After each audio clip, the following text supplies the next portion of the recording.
காசி விஸ்வநாதர் கோயிலுடைய காலத்தால் முற்பட்டது அப்படின்னு பார்த்தோம் அப்படின்னா கடைக்காலீஸ்வரர் கோயில். இந்த கடைக்காலீஸ்வரர் கோயில் வந்து காலத்தால் முற்பட்டது என்பதுக்கு சொல்வதற்கு வந்து பல்வேறு கல்வெட்டு ஆவணங்கள் வந்து ஆதாரமாக இருக்கிறது. இந்த கல்வெட்டுகள் எடுத்து பார்த்தோம் அப்படின்னா அந்த கல்வெட்டுகளில் வந்து மன்னர்களுடைய பெயர்களும் அவர்களுடைய காலமும் அதில் வந்து குறிப்பிடப்பட்டிருக்கிறது. அந்த இதை வச்சு நம்ம வந்து தென்காசியில் இருக்கக்கூடிய அந்த காசி விஸ்வநாதர் கோயிலை விட காலத்தால் முற்பட்டது கடைக்காலீஸ்வரர் கோயில் அப்படின்னு வந்து நம்ம சொல்லலாம். இப்போ அந்த கல்வெட்டில் என்ன குறிப்பிடப்பட்டிருக்கிறது, அந்த மன்னர்கள் பெயர் என்ன குறிப்பிடப்பட்டிருக்கிறது, அவருடைய காலங்கள் என்ன குறிப்பிடப்பட்டிருக்கிறது அப்படின்னு நம்ம வந்து பார்த்தோம் அப்படின்னா சடையவர்மன் ஸ்ரீ வல்லப தேவன் கிபி 1131 இருந்து கிபி 1143 வரை.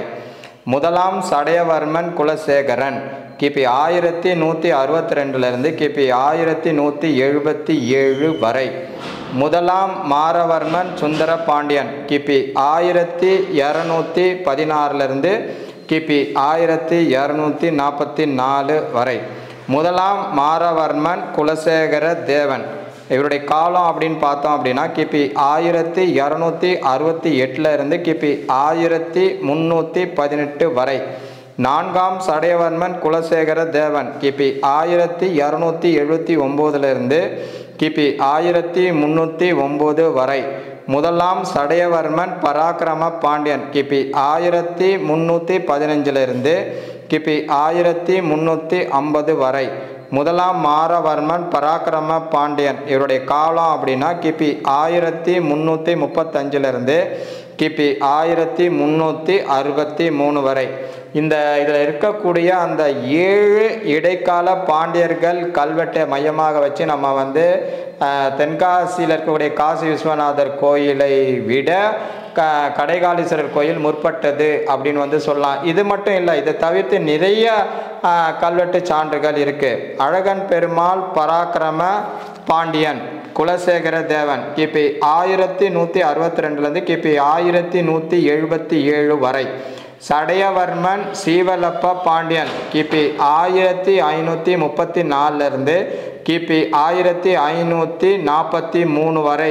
இவங்க பிற்கால பாண்டியர்கள் வந்து கல்வெட்டுகள் வந்து இந்த கோயிலில் வந்து காணப்படுகிறது. அது மட்டும் கிடையாது, இவர்கள் வந்து கடையநல்லூரில் வந்து ஆட்சி செய்துள்ளதை வந்து முதலாம் மாரவர்மன் சுந்தர பாண்டியனின் 3 கல்வெட்டுகள், முதலாம் மாரவர்மன் குலசேகர தேவனின் 2 கல்வெட்டுகள், முதலாம் சடையவர்மனின் 3 கல்வெட்டுகள், முதலாம் மாரவர்மன் பராக்கிரம பாண்டியனின் 1 கல்வெட்டு, நான்காம் சடையவர்மன் குலசேகர தேவனின் 7 கல்வெட்டுகள் எல்லாமே வந்து இந்த கடைக்காலீஸ்வரர் கோயிலில் வந்து காணப்படுகிறது. இதில் மையமாக வச்சு தான் நம்ம என்ன சொல்கிறோம் அப்படின்னா தென்காசியில் இருக்கக்கூடிய காசி விஸ்வநாதர் கோயிலை விட கடைக்காலீஸ்வரர் கோயில் காலத்தால் முற்பட்டது அப்படின்னு வந்து சொல்கிறாங்க. இது மட்டும் கிடையாது, மொத்தம் 16 கல்வெட்டு இருக்குது. இந்த கல்வெட்டில் எல்லாமே வந்து மன்னர் பெயர் இருக்குது.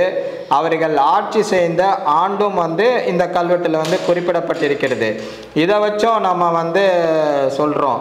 அது மட்டும் கிடையாது, சடையவர்மன் ஸ்ரீ வல்லபனின் பூமாது புனர புகழ்மாது விளங்க என தொடங்கும் மெய்கீர்த்தியும், முதலாம் மாரவர்மன் சுந்தர பாண்டியன் சேநாடு கொண்ட முடிக்கொண்ட சோழபுரத்தில் பட்டம் கட்டியவன் என்ற விருது பெயரும், சடையவர்மன் ஸ்ரீ வல்லபதேவன் பழங்காலத்தை திருத்தியவன் என்ற விருது பெயரும் இந்த கல்வெட்டில் வந்து காணப்படுகிறது. இது மட்டும் கிடையாது, இந்த கல்வெட்டில் என்னென்ன சொல்லியிருக்காங்க அப்படின்னா மன்னர்களுடைய ஆட்சி முறை, போர், நிலதானங்கள், முடிசூடியமை, முடிசூட்டப்பட்ட ஆண்டு போன்ற செய்திகள் அனைத்துமே இந்த கல்வெட்டுகள் காணப்படுகிறது. இந்த கல்வெட்டுகளில் குறிப்பிடப்பட்டிருக்கக்கூடிய மன்னர்கள் பெயர்கள் மற்றும் மன்னர்கள் ஆட்சி செய்த காலங்கள், இதனை அடிப்படையாக வைத்து நம்ம என்ன சொல்லலாம் அப்படின்னா தென்காசியில் இருக்கக்கூடிய காசி விஸ்வநாதர் கோயிலை விட காலத்தால் முற்பட்டது கடைக்காலீஸ்வரர் கோயில் அப்படின்னு வந்து சொல்லலாம். ஸோ கடைக்காலீஸ்வரர் கோயிலுடைய சிறப்புகளை நம்ம வந்து உணர்ந்து கொள்ள வேண்டும். அது காலத்தால் முற்பட்டது என்பதை தெரிந்து கொள்ள வேண்டும். கடைக்காலீஸ்வரர் கோயிலில் இருக்கக்கூடிய சிவபெருமானின் அருளை பெற்றால் நாம் வந்து உயர்ந்த நிலையை அடையலாம் என்பதை வந்து நம்ம தெரிந்து கொள்வோம். கடைக்காலீஸ்வரர் கோயில் சிவபெருமானை வணங்குவோம். அனைத்து செல்வங்களையும் நாம் பெறுவோம்.